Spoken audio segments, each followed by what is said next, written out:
Will this 1927 Model S Peashooter run this week? So after the last Sons of Speed in October, our good buddy Detroit Randy reached out to us and asked if we'd be interested in making a Peashooter for him. Randy had seen the Peashooter we built the year prior and was hooked on racing one of his own. Anyone that knows anything about the Peashooters are pretty rare and you don't really see them a lot.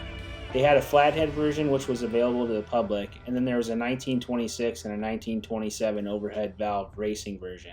This was actually only available to the factory race team and the guys that actually raced for Harley-Davidson. Later on, they actually made them for European racing for the road race models. So Detroit had the motor for this bike, and he also had the front end. So what we had to do was build the entire rest of the chassis. So what I did is I actually mocked it up and built it to the same specs that we built our first Peashooter chassis to last year. The front fork he brought to us was no ordinary front fork. It was an extremely rare, extremely special 1913 Merkle front fork. The Merkle front forks are special because they were way ahead of their time in development and engineering. The forks were more robust and had internal suspension for better handling on the race bikes.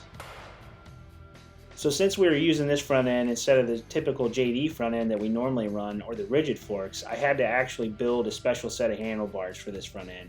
So as you can see here, I had to machine up pockets and then make special mounts for the bars to slide into the pockets on the front of the forks.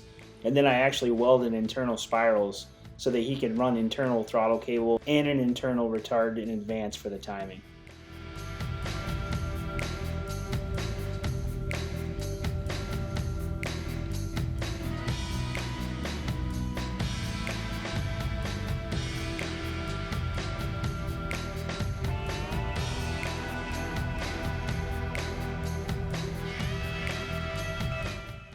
I actually enjoyed getting to work with a different manufacturer's front end on this particular build because I got to see the different styles and the way the engineering department tackled the same overall end game.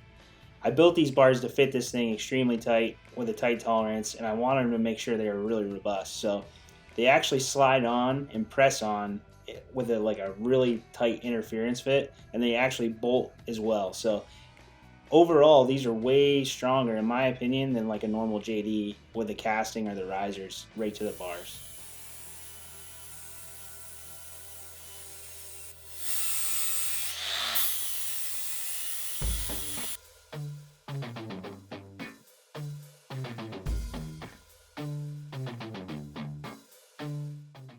I had a lot of fun putting this bike together for Detroit, and I really hope he lets me take it for a rip around the track when it's all done.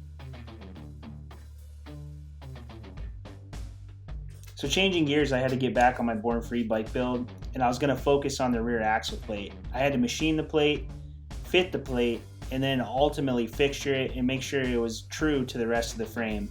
I checked my squareness from front to back on my castings, and I was within 1/16 of an inch, which is really good overall. I then welded it in, had the axle set, and now all I have to do is get the bearings and all the spacers made for the rear hub. Man, look at that weld. If this was any better, I'd have to get paid to do it.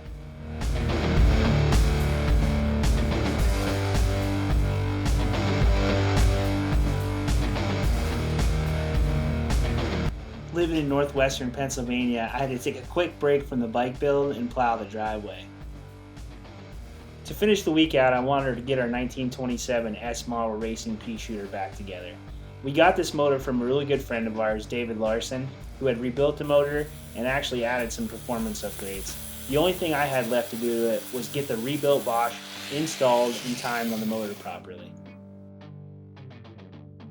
When I went to go put the magneto gear on, I found out I was missing the woodruff key that goes onto the magneto and holds the gear in place to correctly time for the points advance.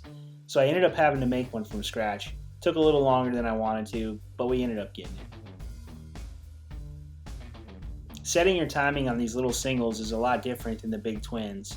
The big twins, you usually advance them a lot more before your detonation on your compression stroke, whereas this is a lot less, and I actually had to go back to the drawing board to remember how to do all this, so it's been a while.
All our race motors and our JD motors we pre-fill with 4 ounces of 50 weight oil so that we know exactly how much oil is we're cranking in. Well, the moment of truth's finally coming up. I had to pull out the old wheel starter and trudge through the snow to see if this thing's actually going to fire. Well, it's not all sunshines and rainbows. The initial start didn't go as planned. I ended up having to take this motor sprocket off and machining it down because it was binding on the cases. So a quick fix on the lathe, and round 2, we're going to give her another try.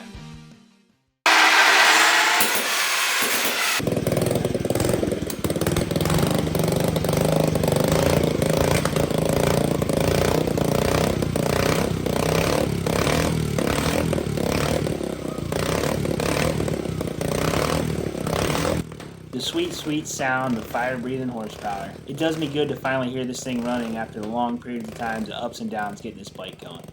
Tune in next week.